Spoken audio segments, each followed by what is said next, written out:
Marjorie Greene has been swatted again, apparently, multiple nights running, and that is a bad thing. It's also kind of a mysterious thing for reasons we're gonna delve into, because while everything could be as she is describing it, there are reasons to believe that there might be more going on below the surface. But she announced early this morning, swatted again last night. This follows her previous day's tweet. Last night I was swatted just after 1 a.m. Now, she had to wake up early because of the swatting and then spent literally the rest of the day appearing on right-wing talk shows to talk about how she'd been swatted and how that makes her campaign to completely annihilate the trans community even more necessary than it ever was before. And I will say, swatting is bad always. Don't swat people. And if it was actually a Democrat or a lib or a progressive or whoever who swatted Marjorie Greene, don't do that. It helps her. But it also at the same time might help her by design, because here is what is so suspicious about this. After the cops went and talked to her, found out that nothing was going on, they returned to the police station, and there they received a call from the alleged perpetrator of the swatting. In a computer-generated voice, the caller claimed they had targeted Greene over her stance on transgender youth's rights. So that is suspicious AF. Why would you accurately admit why you had done it? Why would you call the cops in the first place?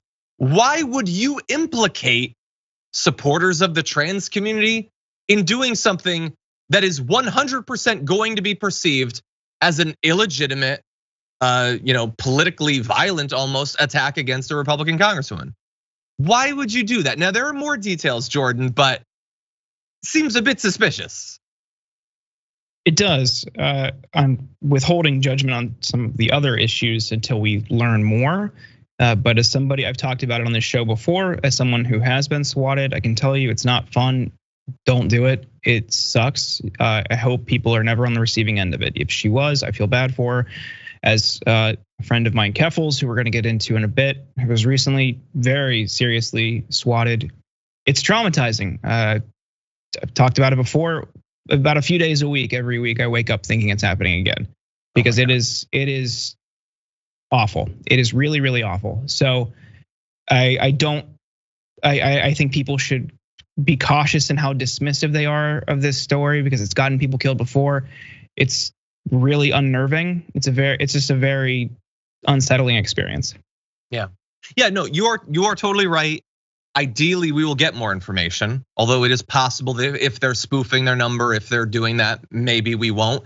And the thing is, like, I am going to try to go even too far, perhaps, in the direction of trying to be fair, wherein if it is possible that a person who supports Marjorie Greene could call the cops and say, I didn't like her because she attacked the trans community, as a way to throw the blame to members of the trans community, or at least supporters of them, it's not inconceivable that it could be a double blind where you could call knowing that's gonna look super suspicious to get rid of the concerns. You're starting to get a bit convoluted at that point, but it is entirely possible.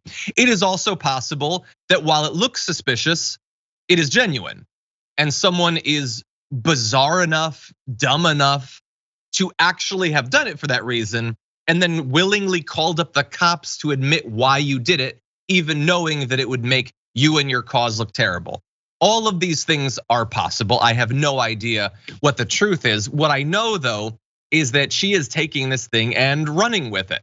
And by the way, it could have been done to benefit her side without her knowing about it too. That's entirely possible as well.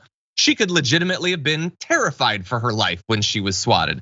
And I don't wish that on anyone, even my worst enemies, of which I would probably rank her as one of those. So don't swat people regardless. But anyway, yes, as you point out, Keffels was swatted, and that group, the Kiwi Farms, apparently is involved in this too, or at least the person who called the cops wants you to believe that they are. They claimed to be from Kiwi Farms, despite the fact they were saying they were attacking her because she attacks the trans community, which is what that community is known for. And now Greene has gone on multiple shows calling for that site to be taken down, apparently not being familiar with it. So the whole thing at this point, Jordan, is just, it's really bizarre. It's difficult to know exactly what to take out of this.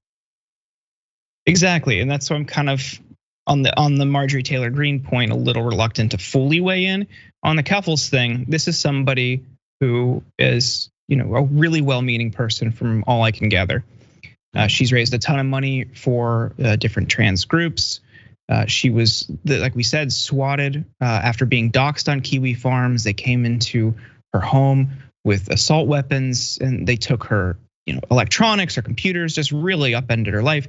And the doxing has happened repeatedly. Now she has to move and I think leave the country, which is, I hope she could find safety. But also, what purpose does this site ultimately serve?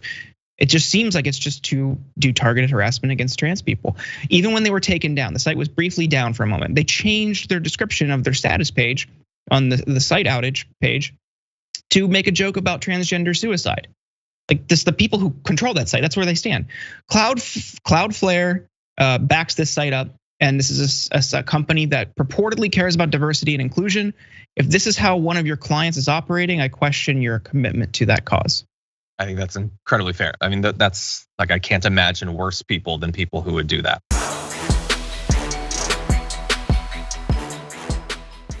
Check out the Damage Report podcast each day, wherever you get your podcasts, whether Pocket Casts or Stitcher or iTunes. You can join me as I give you the news and stories you want, with a range of co-hosts and interview guests jumping in on the fun each day.